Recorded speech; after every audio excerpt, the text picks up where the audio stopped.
Okay, we are live. I got to grab my iPad. I'll be right back.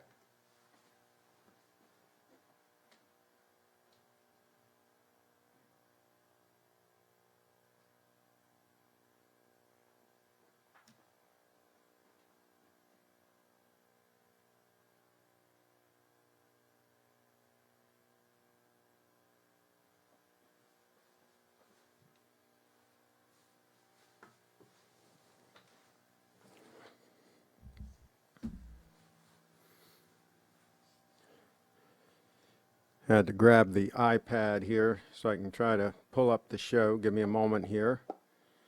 And this is the pregame show. We're early, as you can see on the screen. A full 21 minutes coming up on early. So hopefully, everything's working. It's been a little while since I did a broadcast. And I'm going to see if I can find the broadcast here on my iPad and see what's going on. Okay, it looks like it's working. And the audio sounds good, so that's all a good thing, folks. Okay, so yes, we are live, and this is a semi-emergency broadcast. I got a call from Steve about an hour ago saying that he was not going to be able to do the Tuesday show. And so I said, well, okay, I'll be the free safety and I'll step on in and save the day here with an emergency broadcast. And there have been some things in the forums. Some people are confused. There's been a lot of faulty information out there floating around. Some people are being misled, misguided, maybe sometimes intentionally, maybe sometimes just because those giving the guidance are incompetent, or maybe just not real intelligent. That's also a possibility. There are a lot of possible scenarios here. So James Scott is in the house, and Kevin's in the house. Kevin's in the house as well. So there you go. And no members of the Wrench Gang yet. Chase is in the house. He says hi. He's got a generic icon, so we don't know what Chase looks like, but I'm sure he's a good guy if he's in the house. And so let's take a quick time check.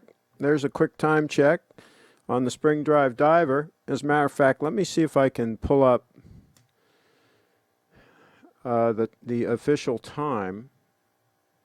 I thought I had it here in a tab, but maybe I don't. Let me get the official time here so we can do a check on what's going on here.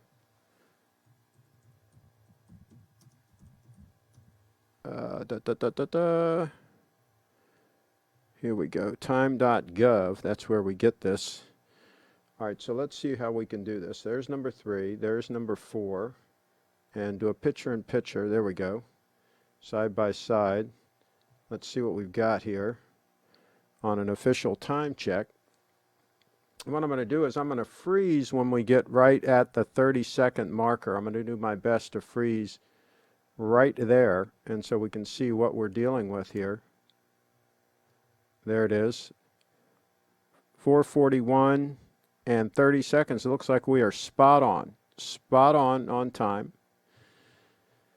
Spot on with the Spring Drive Diver. That's how that works. It was about a second fast last time we checked, so we maybe lost a second or a fraction of a second. That's how that works. It's pretty damn close most of the time. Let's take that side by side off. So that's an official time check. Adventure Park USA. Yeah, well, there we go. You know who I am because I did a commercial with Adventure Park USA. Hey, that's cool. Excellent. I'm glad you're here. Talk to Kevin. He should fire up that studio and start doing some broadcasts again. Absolutely. You guys have a movie set there. That whole place is a movie set. And let's see what else we got going on. I'm going to refresh here real quick just to make sure I haven't missed anything, folks. Don't want to miss anything. This is the pregame show. Adventure Park USA. And we're going to get into the real show, the real down and dirty, starting at 5 o'clock.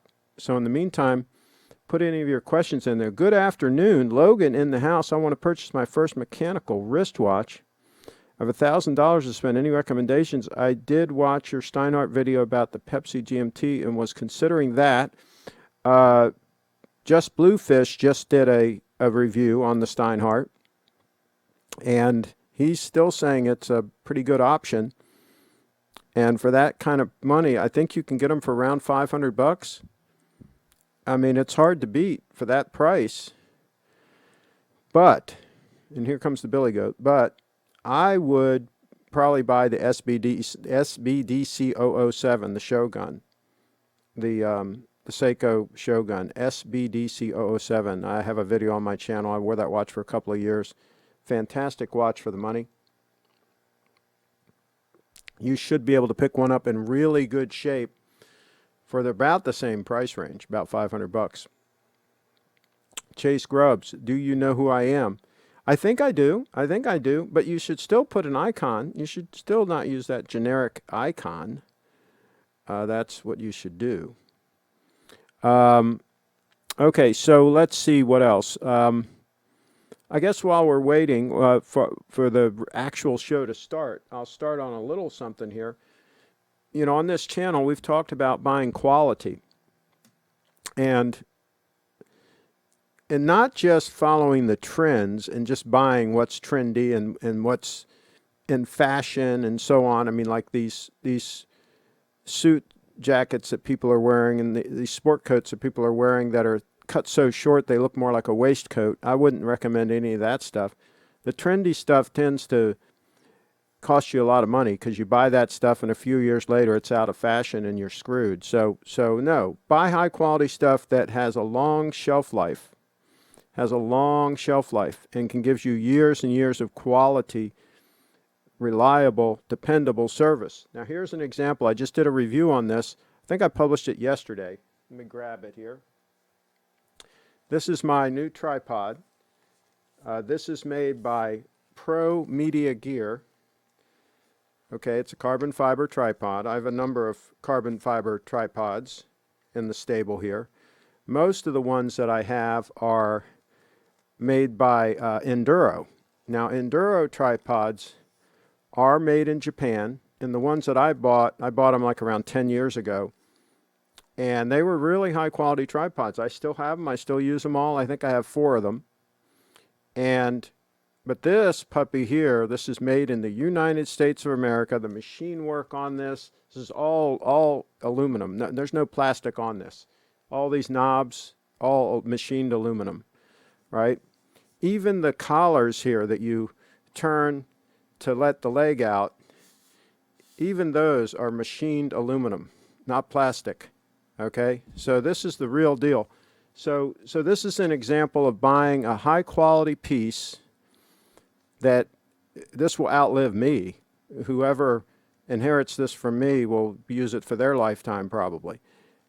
Now this whole kit right here retails for about $1,500.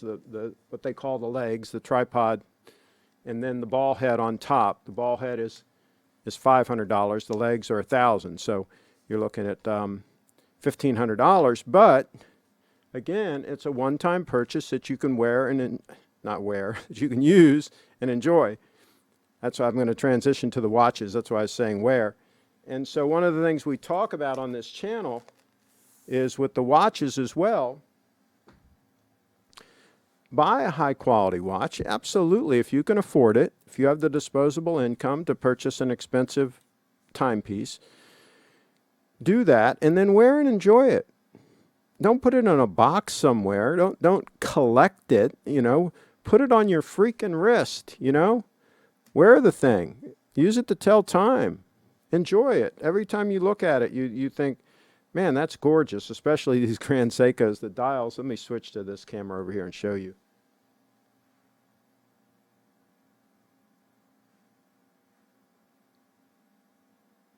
Really hard to see with this one. It's hard to see what these look like in person. I mean, unless you see them in person. It really is. It's no camera, even this close up here, can't really do justice to what these things look like in real life. But anyway, wear the watch.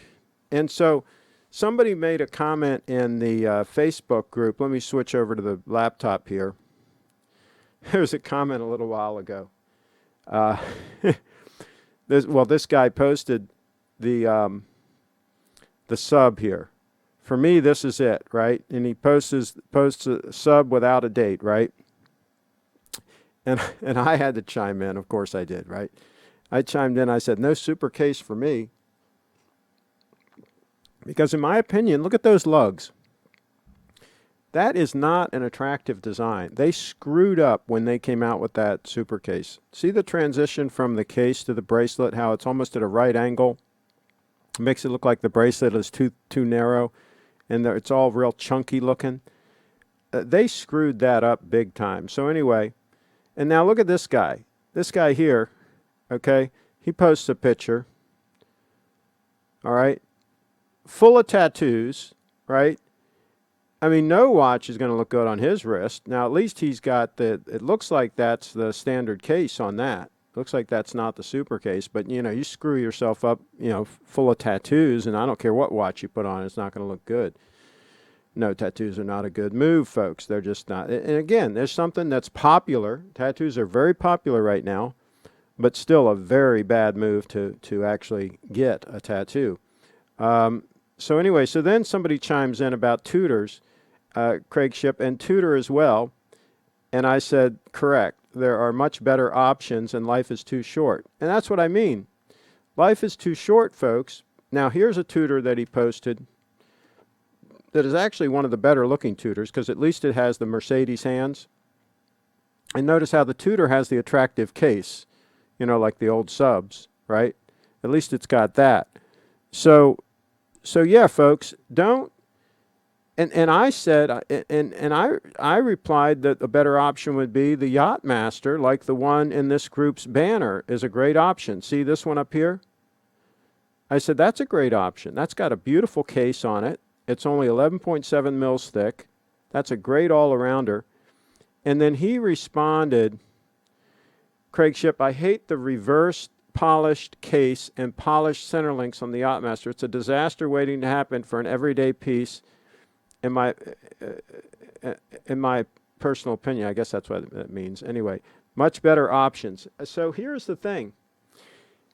Do I care if my watch is going to get a couple scratches on the center link?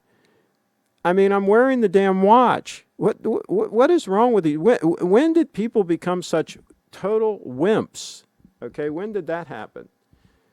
So let me know in the chat, when did people become total freaking wimps that they're worried about wearing their Rolex and getting a scratch on it, and it's showing a scratch? Heaven forbid my watch shows a scratch.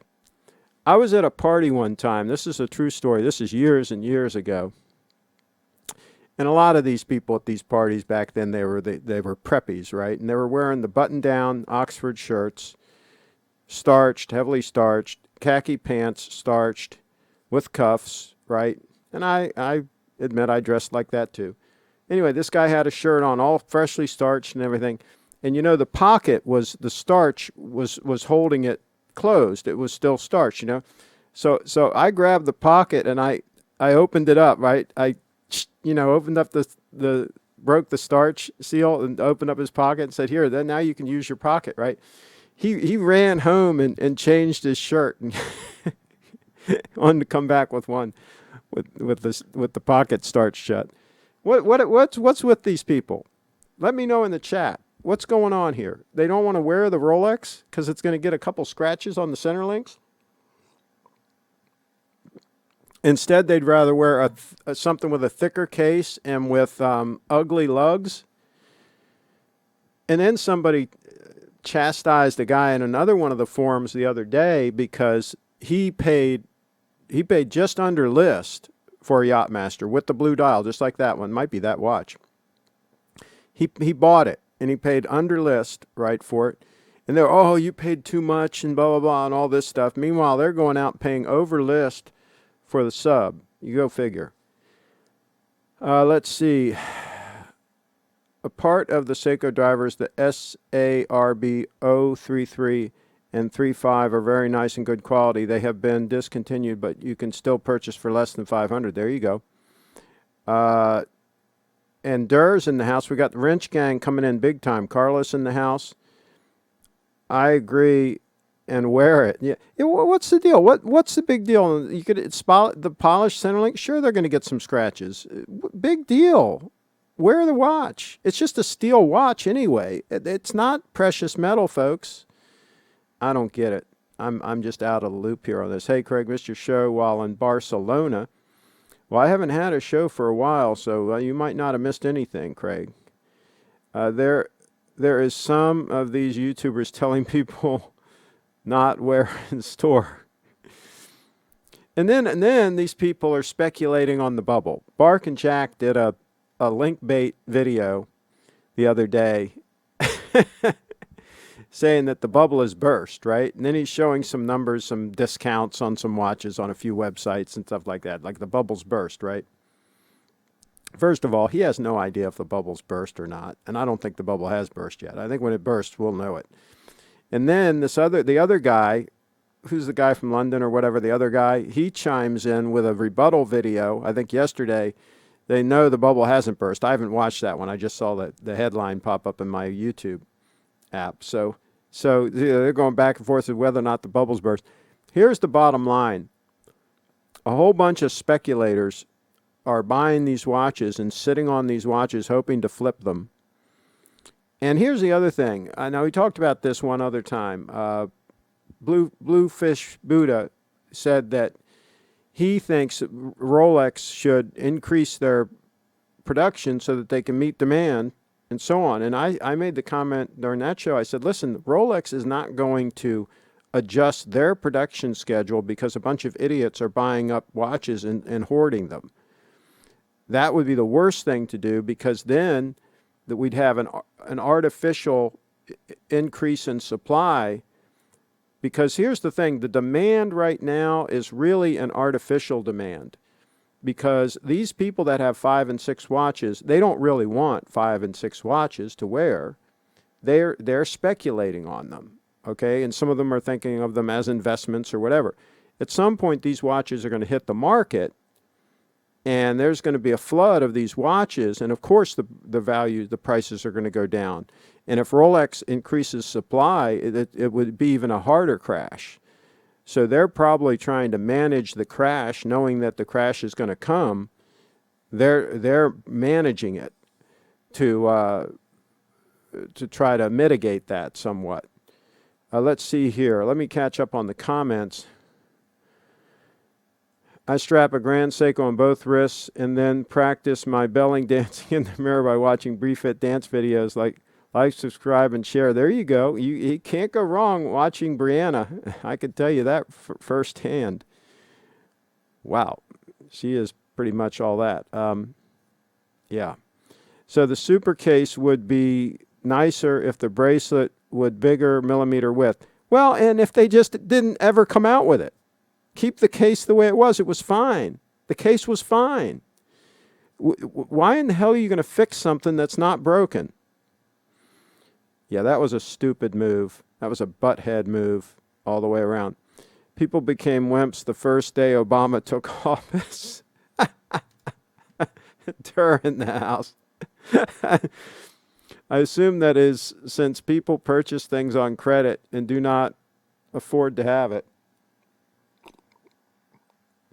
Well, yeah, they that's right. They really didn't buy it just as a watch and a tool and something to wear. They bought it as an investment or as a speculation or for whatever reasons. And yeah, and they're really scared to death if they put a little ding on it that they won't be able to get their huge profit out of the watch. Bark and Jack is one of the morons on YouTube telling people to store their watches. Jeez. Bark and Jack changed his channel name to Joke and Puke. Oh, jeez. Hey, Chip. Hi, everybody. Especially the Wrench Gang in the house and listening. Our Wags is in the house. I had a little email epistle back and forth with him earlier about Bitcoin. And by the way, somebody else asked me about Bitcoin yesterday.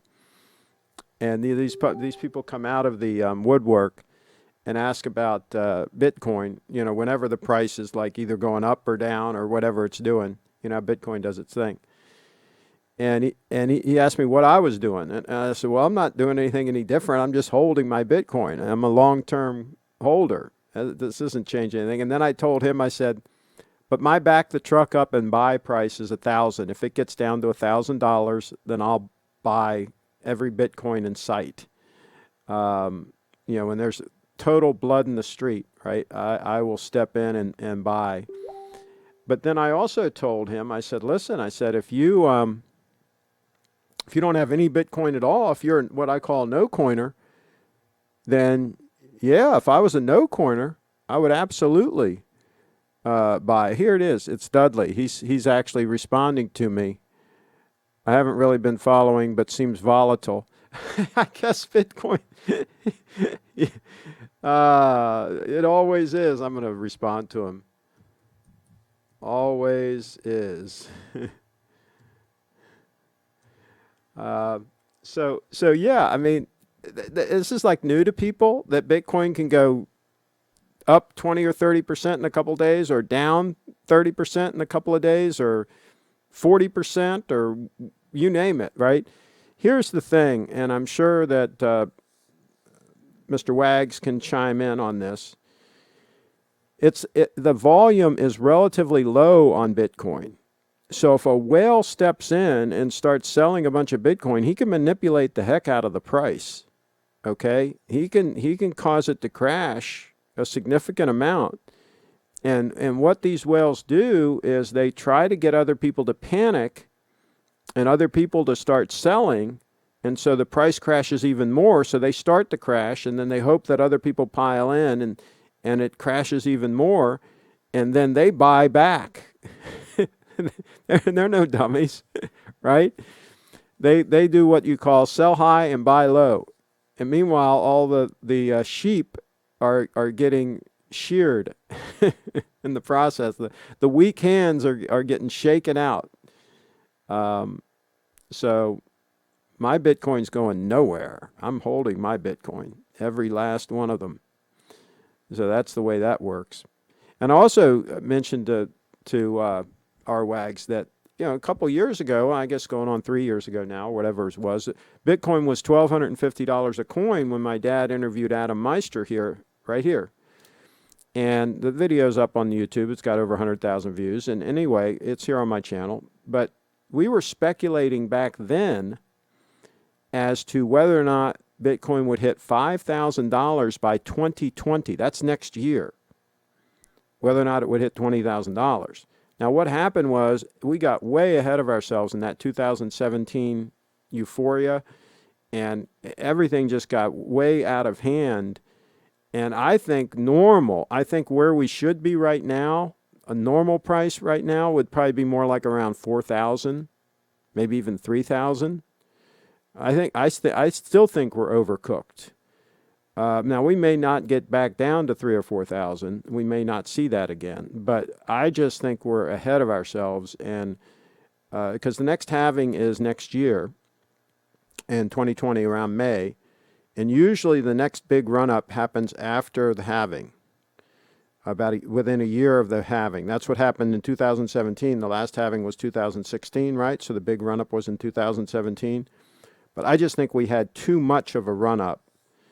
And I think we got ahead of ourselves and have been ahead of ourselves ever since. So that's what I think. So we'll see. We'll see what happens. What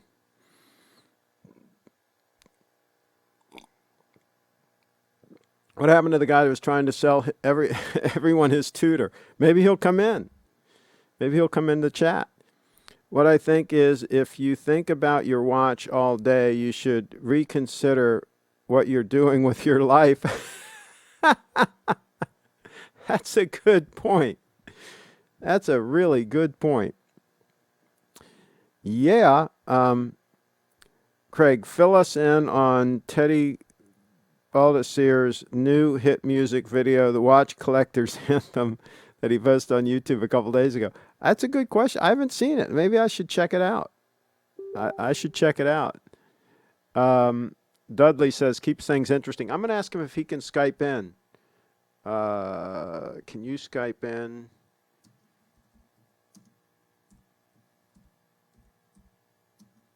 Into the show. We are live now. Let's see if Dudley can Skype in. I always like it when somebody with a date can Skype in. And if he can't, maybe Carlos can Skype in because he's got a date 8. I always like it when somebody with a date 8 can Skype in live to the show. So that's always interesting. Let me make sure I've got Skype running, though, before I make these offers to people. Skype. Let's get Skype running here. Where is Skype?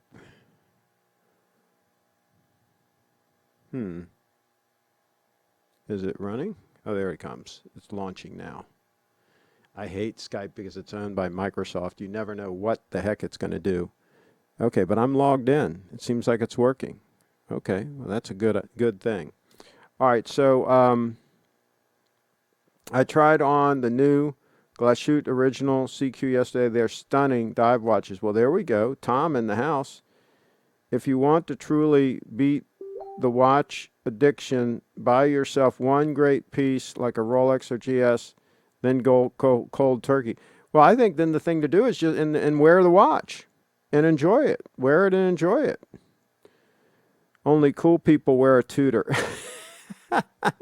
Yeah, I would pass on the Tudor.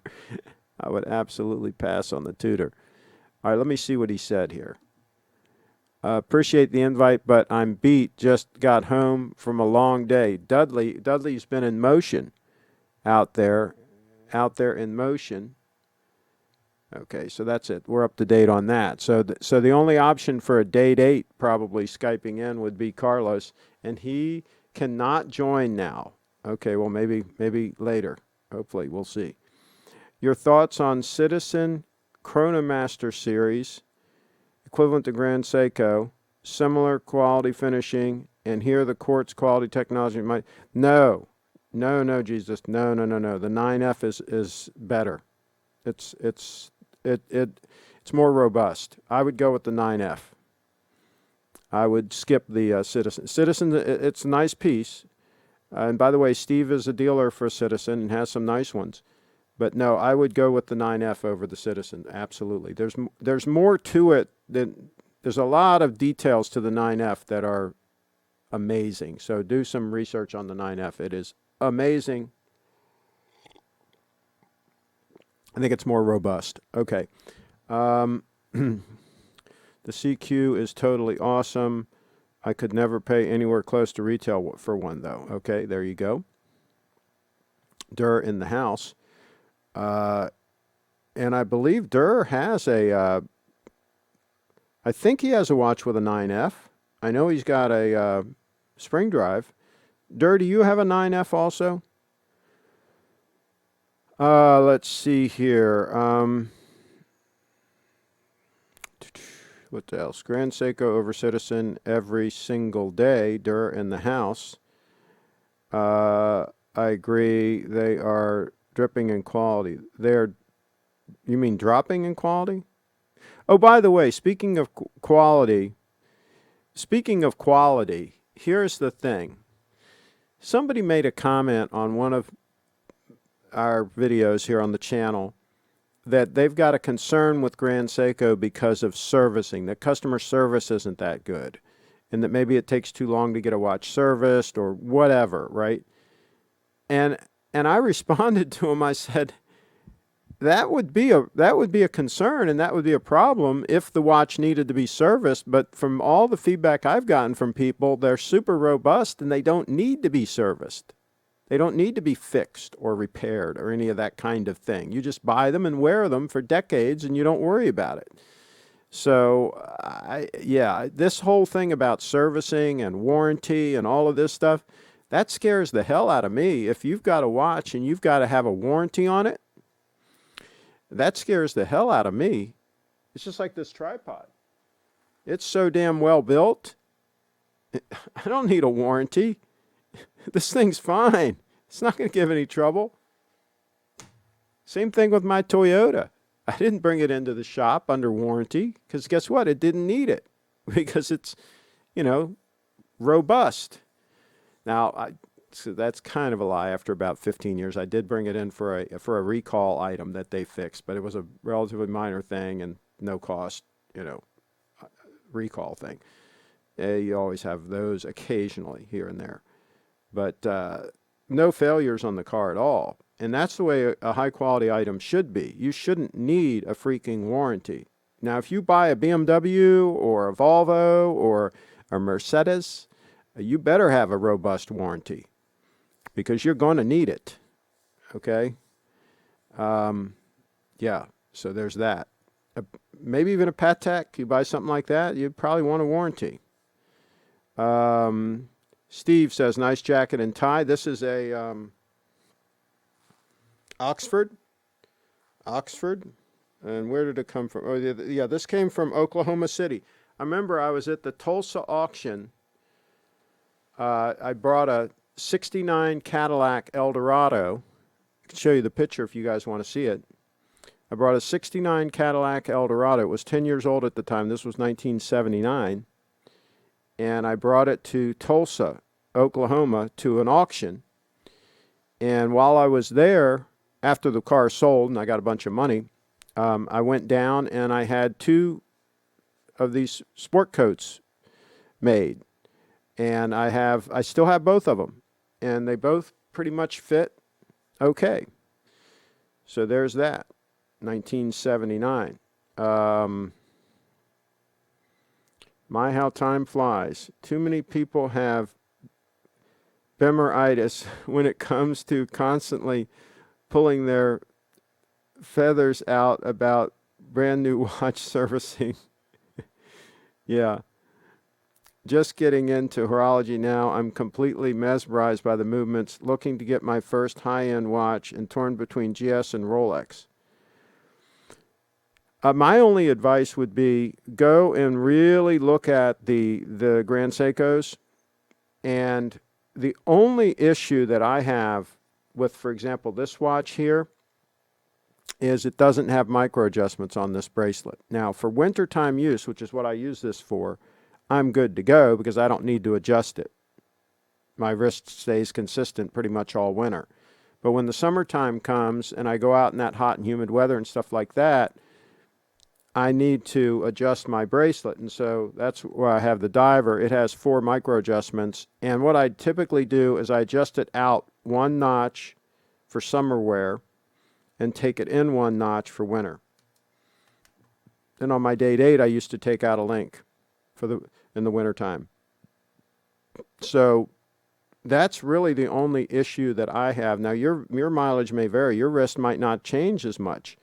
So it might not be an issue. You might be able to get something like a snowflake and adjust it a little bit loose so that you can wear it year-round without having to mess with adjusting it. And since it's titanium, it's so damn comfortable on wrist, that one you could get by with wearing a little bit loose. So you always have to, if you're going to adjust it for just year-round use, you have to adjust it for when your wrist is the biggest, right?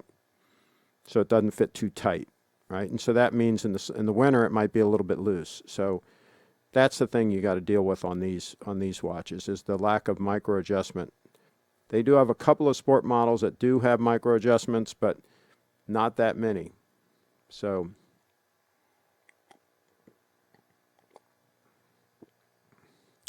let's see what else we got going on here. Solid call on robust items. Somewhere along the line, the word quality no longer includes robustness. There you go. I love the 67 to 69 Cadillac Eldorados, beautiful cars.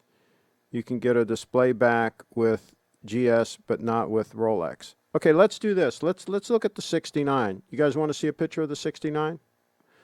Well, it doesn't matter. Wag says he likes them, so I'm going to show you. 69 Cadillac. Let's see if I can find it here. See if I can find this puppy.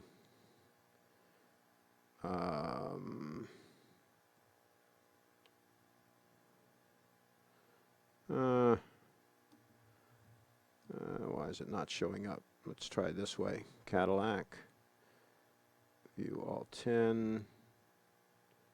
Here it is. Here it is on the auction block in Tulsa. There she is.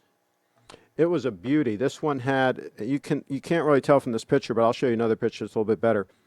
This was a 1969. It had 22,000 original miles on it. it was jumping up and down like new.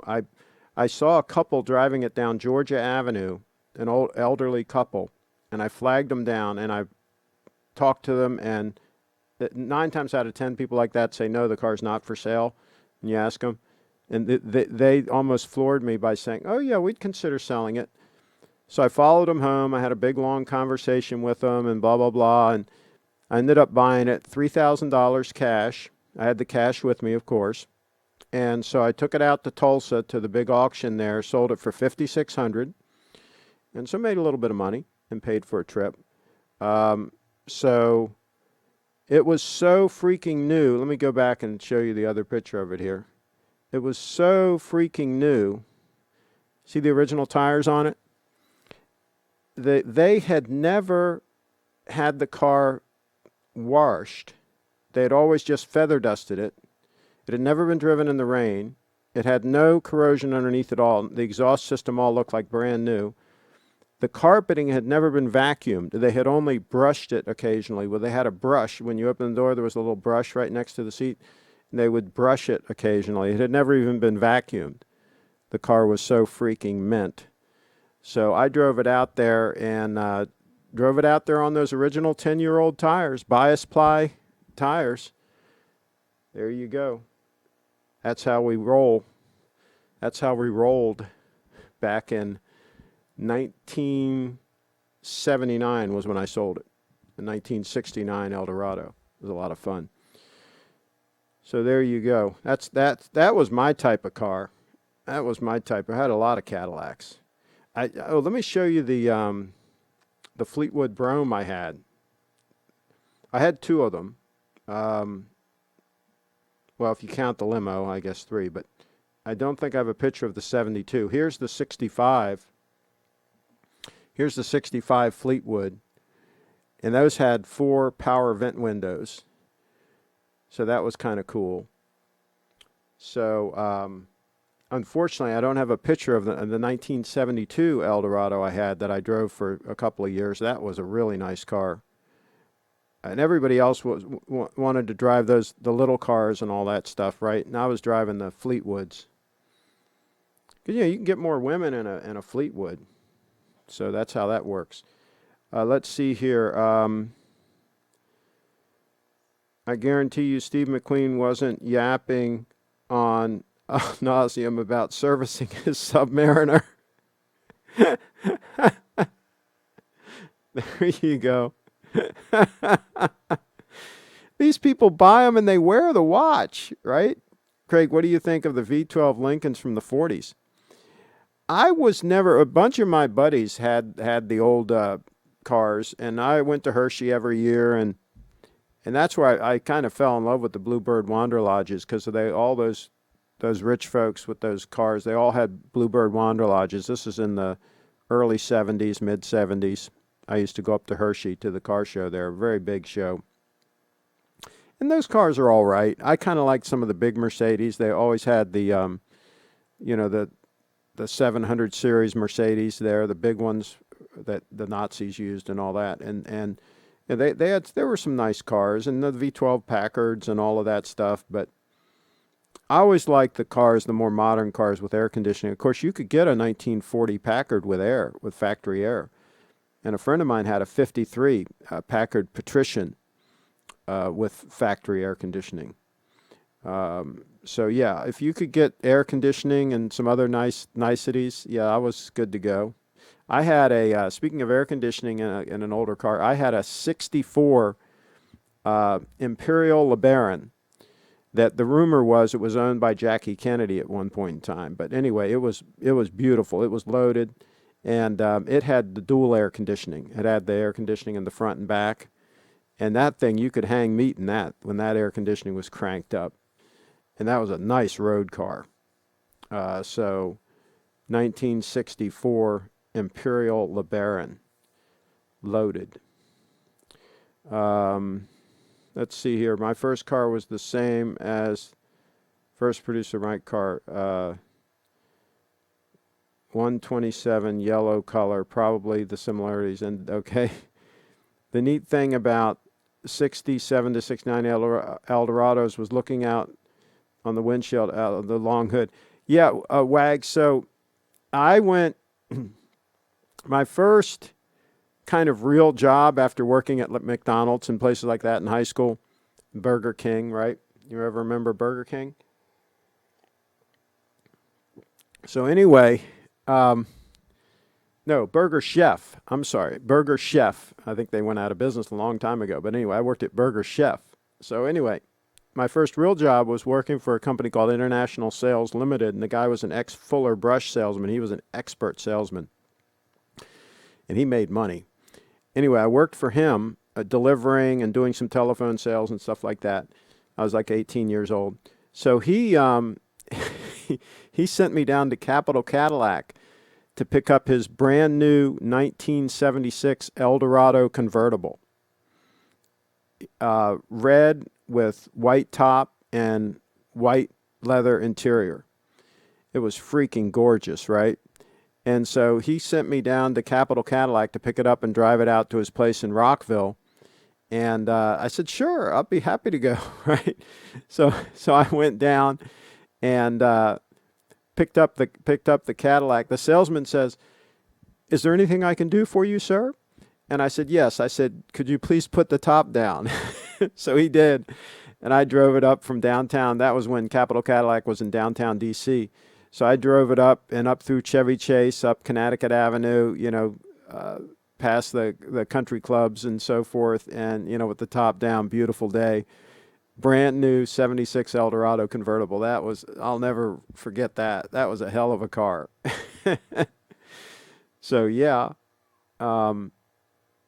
good times for like a, 18-year-old kid.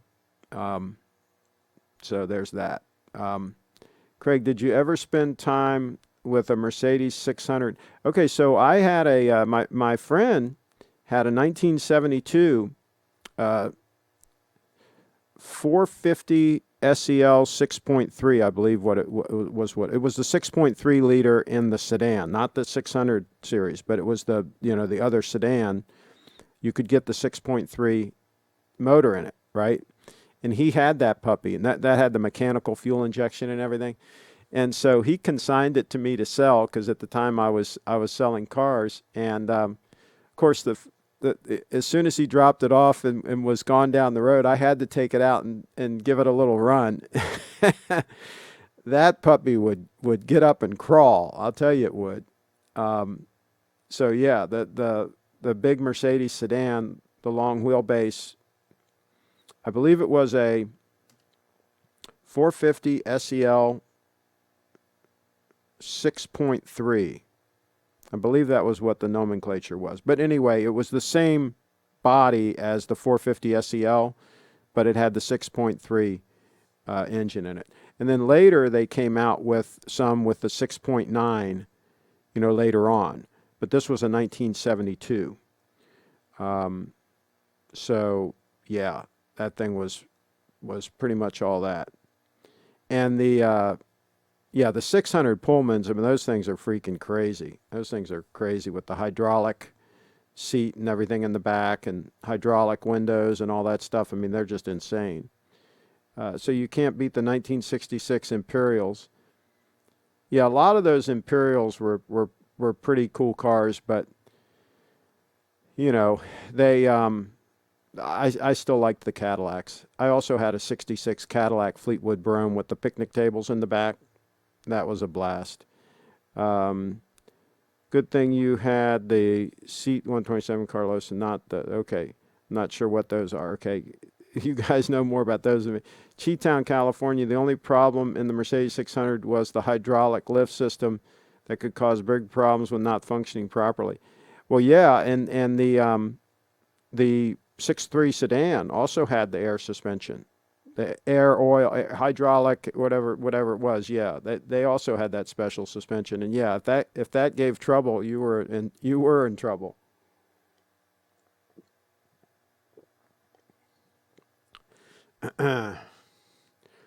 $300. Yeah, that's what it was. It was a 300X SEL. There you go. 300 SEL 6.3. Yeah, exactly. 1972. Yep. That was it. Here you go. I knew something wasn't right about the 450. I knew I was misremembering that. But yeah, it was the 300 SEL long wheelbase with the 6.3. It was freaking amazing. That thing would glue you to the freaking seat. The 6.9 I don't think was as big a performer. The same gentleman that I mentioned to you before, Irving Howard Zanville, who owned International Sales Limited, he also had a 6.9. He also had a Mercedes 450 SL that I drove on a regular. I was the guy that if he needed to run a car down for service or something like that, he always entrusted me to do that. He had no idea that I was going to run the hell out of the car. And it always took me a while. I always got stuck in traffic. You know how that works? It always took me a little longer because I had to swing by my girlfriend's house and like show her the Mercedes and stuff. And so that was while I was in traffic. That's how that all works, that whole situation there. I had a buddy who had a 76 Cadillac Eldorado convertible, factory green with a white convertible top. You talk about a babe catcher. What a car. Oh, my God. Oh, my God. Yeah. But I'll tell you what, they loved the limousine. I've showed you this before. Here's the back end of the limousine pulling the jet boat. They love to ride in the back of the limousine on the way to the river, for us to take out the jet boat.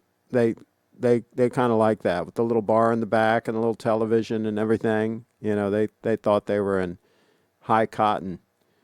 And you can't see, but on my wrist was probably a Submariner or a GMT Master in that shot there. And my cousin Paul looking at the engine, making sure the engine was still there. So there you go.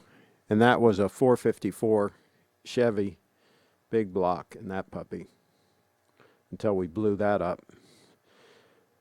Let's see, that M100 6.3 engine was the exact same engine used in the 600 Grosser and Pullman. There you go. Yeah, and in that lighter sedan, it would really get up and crawl. That was really something. So, how did we get off track on cars? But there you go. That's the thing. But see, that's the thing. And the same thing with these cars. We didn't have them stuck in the garage somewhere. We drove the damn things. We drove all these cars and the Packards and everything. We used the cars.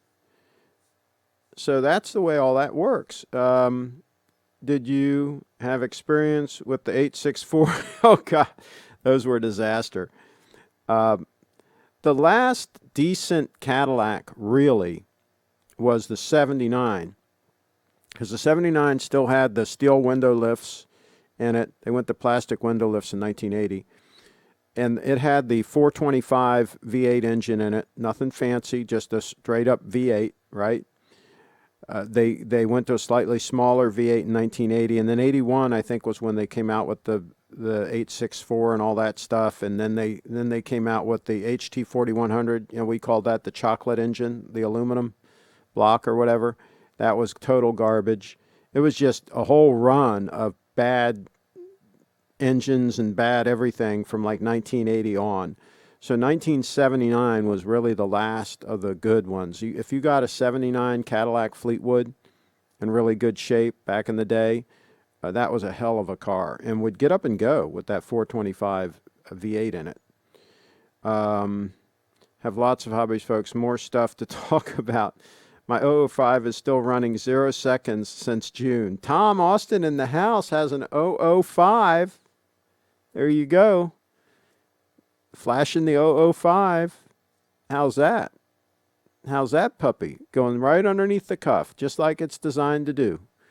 That's the way dress watches should work. They should go right underneath that cuff. At least I'm using this as a dress watch. This is really an all-arounder. It really is. See, I can take it all the way out.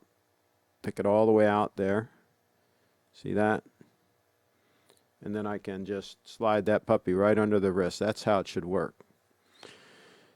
So, let's see. Those 50 Cadillacs were powerhouses, 300 plus horsepower from the V8s. though they didn't match the Chrysler 300C from that era. I had a 1968 Chrysler 300 convertible with the 440 in it, and a buddy of mine came by, and he used to service medical equipment, and he had to get down to Richmond. And Richmond was a, couple hour drive or whatever down the road. And I remember that night it was rainy and everything was a mess. So we got in the 300, the Chrysler. We had the top up, of course. And we went down to Richmond. We made record freaking time going down to there. I tell you, that car would run. That had the 440, I think they called it 440 TNT. It had the dual exhaust. It had the optional package with the dual exhaust and everything. And that sucker would move on down the road. When you lift them up, they have like the dual snorkel air cleaner and everything, and said 440 TNT on them. And that one had the power seats on both sides. It was loaded. So yeah, that was a good one too. It was maroon with a white interior and white top, and it had buckets. Dual bucket seats, both power. So yeah, it was pretty cool. Floor shifter. I'm with you on just wearing stuff and using stuff. I don't stress when stuff gets scuffed up. It means it's being used and appreciated. Yeah. This stuff is gear. It's equipment. I mean, you should take care of it. You shouldn't abuse it, right? But using it and abusing it are two different things. And this guy talking about the center links on the Yachtmaster getting scratched. Well, that's the way. It gets a patina after a while, and it looks fine. Now, would I rather those center links not be polished? Sure. Of course I'd rather they were brushed. But, you get what you get. It wouldn't bother me if somebody took that and had it professionally brushed. Had the center links brushed on it, if that's the way they wanted it. I think a good jeweler could do that. It wouldn't bother me one bit. So it's not original and all this. They could do what you want to your watch. It's your watch. I'll tell you, one of the best luxury car engines to come out in the 90s was the 1UZ FE-V8 used in the Lexus. Yeah, I had the first year, the 1990 LS400, and I drove it for 100,000 miles, and it was just absolutely flawless. And then I got the LS430 in 2002. I bought an LS430, brand new, and that was a fantastic car. So yeah, any of those LS400s, LS430, I think the LS460 is still a pretty good car, but my favorite, if I had to pick of that whole run, would probably be the LS430. I think if you could find a mint condition LS430, I think you'd be doing really good. I'm with you on just wearing stuff and using stuff. Okay, I just read that. Craig, would you rather go for a spirited drive across Frederick County in a Porsche 944 Turbo or take a cruise in Sarasota in a 1950s Chrysler 300? Good question. The Chrysler 300 would be more comfortable. The Porsches, you're kind of sitting in the floor almost. Not as bad as like a Ferrari or something, though. They were more comfortable than that. I drove a 944 Turbo, a 1986, a 944 Turbo up from Houston. We were buying them down there because you could buy them cheaper because they were in a recession then. And so we bought some and drove them up. We bought some 911s down there and drove them up too. But I drove a 1986 944 Turbo up from Houston. 1,900 miles, and I made it in 19 hours flat. I called my buddy when I was leaving, and I said, take a note of the time, and he did. And we were driving up, and there was heavy rain. It was around this time of the year, as a matter of fact. And there was a heavy rain. You know how rain sometimes comes up from the south and kind of comes up? There was heavy rain most of the way, so we weren't worried about radar. So my buddy and I, we had two-way radios. He had the 911, and I was in the 944. And we were going flat out through Texas and through a lot of those areas. I'm talking 130, 140 miles an hour, and just flat out. And up through Virginia and up through a lot of those areas. We were just hauling you know what. And we made it all the way up. You drove all night, drove the whole time. and just stopping for pit stop gasoline, right? This is when you're young, you can do that stuff. And I got back. I got to my buddy's place, and I said, "Did you write down the time when I called you?" He said, "Yeah." He said, "Take a look. What time is it?" He said, "You made it here in 19 freaking hours." I said, "There you go. That's what you can do in 2 Porsches if you're running them hard." And I'll tell you, we ran them hard. One of them needed work, though. One of them, I think, had a knock. But we sold them both, so that didn't really matter. Would you, let's see here. Okay, so I addressed that. Okay, I think we might have solved all the world's problems. It's 5:33, and this is 33 minutes into the official show time. Does anybody have any questions? We got off on a few little tangents there, but we covered a lot of ground. I'm refreshing here. And by the way, Brianna is going to be putting out some more content, and she's put out some more photos recently. So definitely follow Bree. She's working hard and doing well. She's going to come here. We're going to do some more shooting. She might even spend Thanksgiving with me, so that might be fun. So we'll see how all that goes. But so definitely follow her, Bree Fit Dance, BreeFitDance.com. She's an up-and-comer. That's what we say. Let me know in the chat if there's anything else you want to talk about. Otherwise, we're going to wrap this puppy up, and I'm going to get something to eat. And yes, for you no-coiners out there that don't have any Bitcoin, you might want to get yourself one. Not financial advice, but I wouldn't be without one going forward. I would want to be safely... now that I would want to have safely stowed away. The watches, no, but the Bitcoin, yes. Stow that away. Craig, you got to watch the Tetris music video and give us your... Okay, I'll watch it. I'll try to find that puppy and watch it. Yeah, we'll see what we can do on that. All right, I think we're going to wrap this puppy up. I think we've done what we've done. By the way, if you guys see me post something like this review video, right, that I just posted yesterday, just put a little comment. I'm sure you don't care about it or whatever, but, it helps the channel if you just go in and chime in and just put a little comment in there. Sometimes it helps out. Let's see. I think all problems solved. Remember to subscribe, click the bell, and give a thumbs up. Have a great dinner, Craig. Well, thank you, and you all do the same. And everybody, if we don't talk before then, have a great Thanksgiving. Is a brand you'd steer someone to if they have relatively large wrists? I'm 8.5 inches and 44 millimeter case Seiko I'm wearing looks small. Whoa. Well, it might look small to you, but I don't think it's going to look small to people onlookers.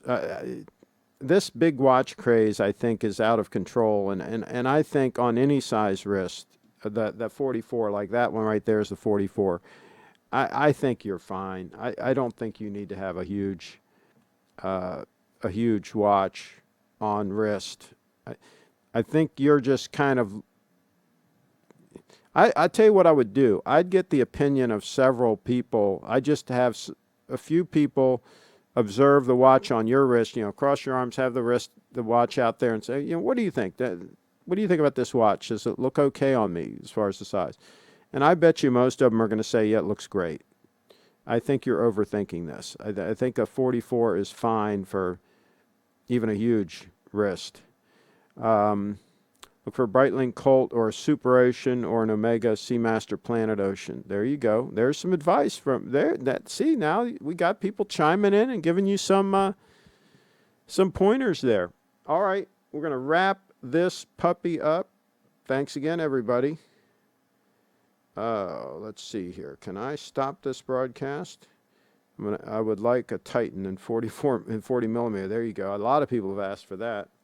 All right. Thanks again, everybody. Let's do an official time check, and I'm going to wrap this puppy up.